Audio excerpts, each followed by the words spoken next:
generation Chinese American. My family came here to this city when my great-great-great-grandmother first arrived here in the 1840s.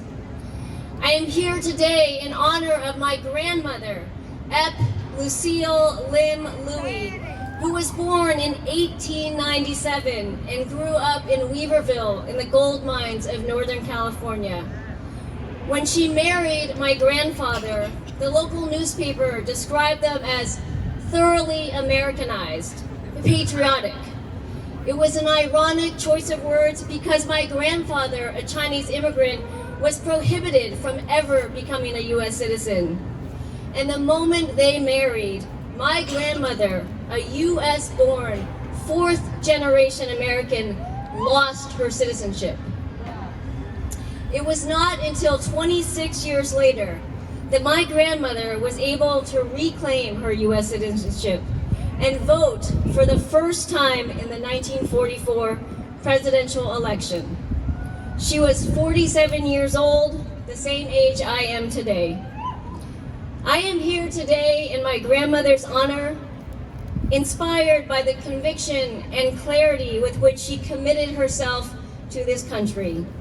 I am here today in the footsteps of those who fought and won to change the overtly racist laws that excluded my ancestors, who enabled my grandmother to reclaim her citizenship. I am here today to demand that immigrants and refugees today are treated with this dignity and humanity and respect that my ancestors were not. That we embrace those who come, like my ancestors, with few resources, no education, no family connections, and only their belief in the American dream. Now, please join me in rising together to welcome Marithza Quiroz, my friend and fellow Bay Area resident. Marithza has shown me over and over again the power and perseverance of undocumented immigrants. It is her optimism and love of this city that makes me feel at home. Thank you.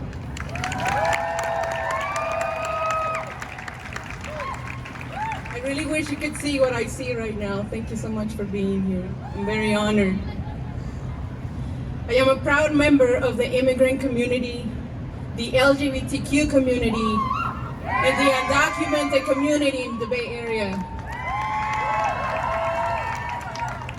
I am marching in gratitude for all of the people who made it possible for me to stand here today.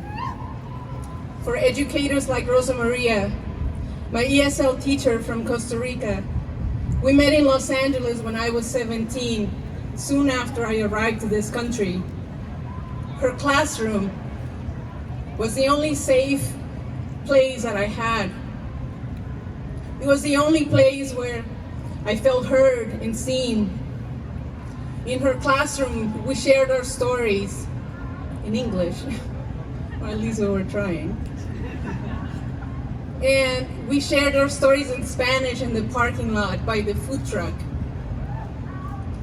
I left her class a year later with a new language, with a new community, and really committed to my education. I spent 12 years in community college. Because of my status, it took 30 times for me to transfer to a 4-year college. I just want to say that nobody should ever have to try 30 times to get to school.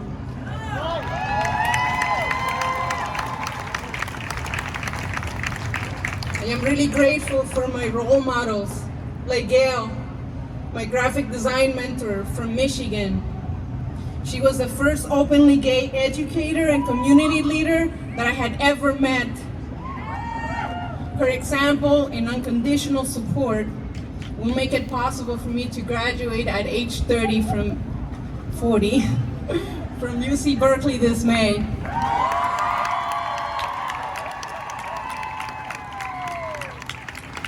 I am really grateful for allies like Gita, a Los Angeles native and a friend who told me that the truth would set me free. The day I came out as gay to my parents, I went to her house and I slept on the floor of her apartment and it was the best sleep that I ever got. I march for the people who fight for the dignity and well-being of our communities. I see you. I stand by you the same way they stood out for me. Please join me in a moment of gratitude for all the people who make this country and this city feel like home for undocumented immigrants and refugees.